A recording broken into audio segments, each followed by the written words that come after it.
Hey everyone, welcome back.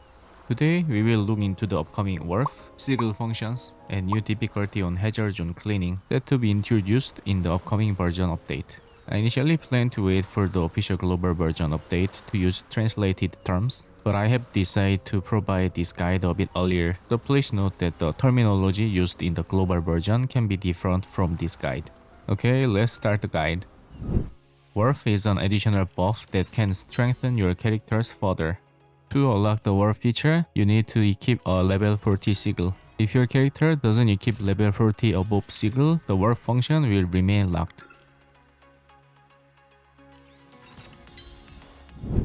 Wharf corresponds to the position number of sigils. Same as sigils, Wharf also have 6 position number, and when you equip a level 40 sigil, it unlocks the matching position number for Wharf.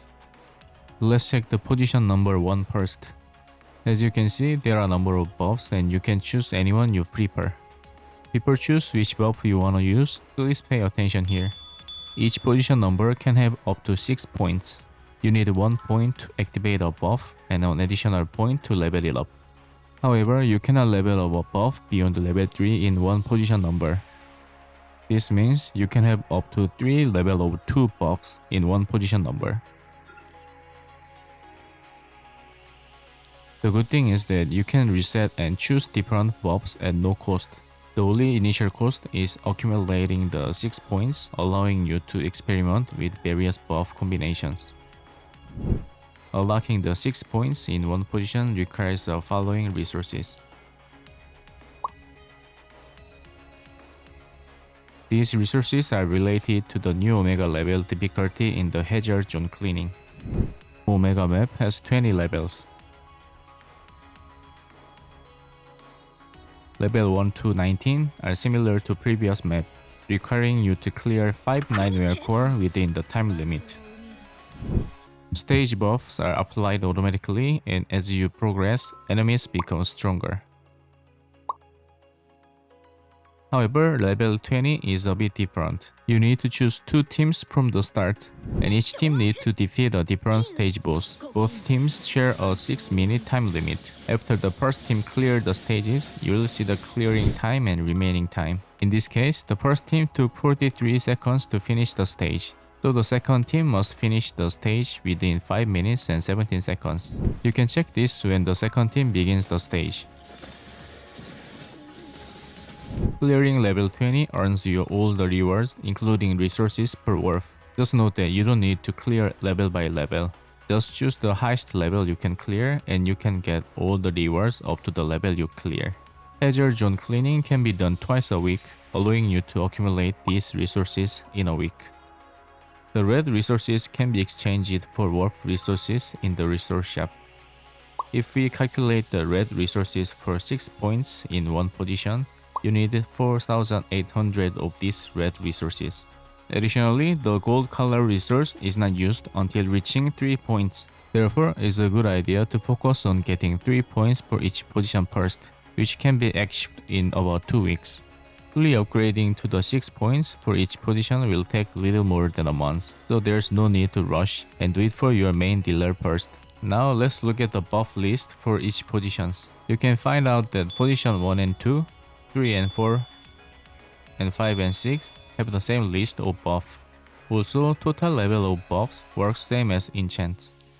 If you have the same level 3 buff for position 1 and 2, the applied buff will be level 6.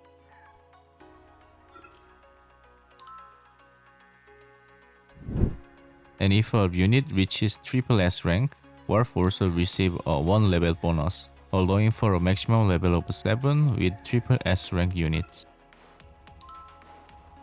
Next, let's see what kind of buff we can choose for each position.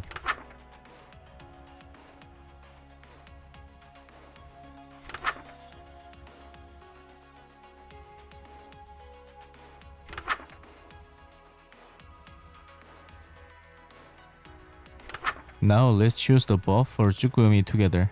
For position 1 and 2, choose the melee damage bonus first.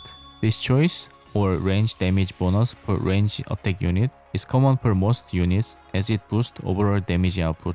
As a second choice, you can go for skill 1 cooldown reduction since skill 1 damage is less important for Tsukuyomi. Cooldown reduction allows you to use skill 1 more frequently, which is often more helpful. Alternatively, you can go for damage bonuses based on enemy HP. You can mix these choices or select your preferred one, as the results are not significantly different. I personally like to use this one. For position 3 and 4, choose damage bonuses that apply to your code. Since Tsukuyomi doesn't mix code, select the damage bonus that matches the code you use. As a secondary choice, consider damage bonuses based on your HP.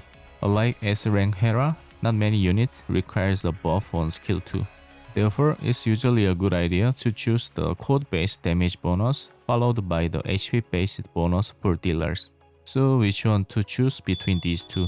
If you can maintain your HP above 70% throughout the battle, you can choose this one.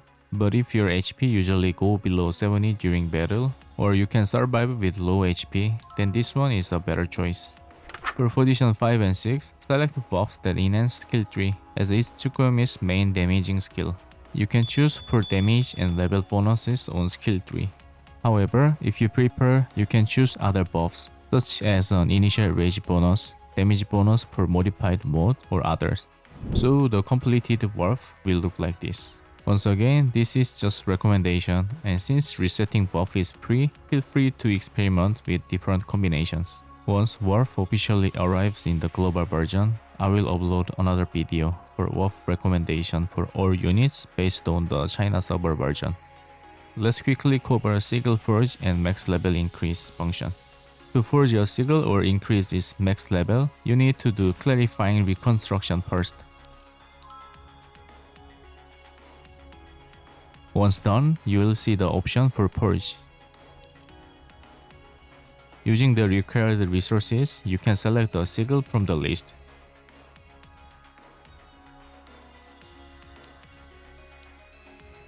This blue one can be purchased from the Recurring Dream resource shop. The advantage of forging is that you don't need to repeat the reconstruction process, and it retains the enchants of the original sigil.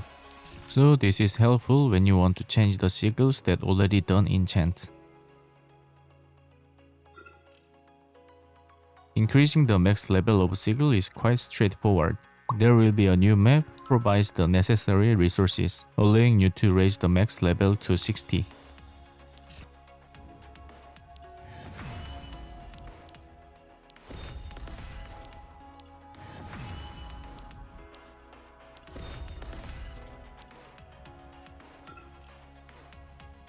The stat bonuses are quite huge, so do it for your main dealer first. In addition, these resources will be provided from an event a bit and also available in resource shop with battle pass resource in future. So that wraps up the guide on the work and new sigil function. It may seem confusing at the beginning, but you will get it easily once you try. I hope this guide has been helpful for you guys. Thank you so much for watching, and I'll see you in the next one.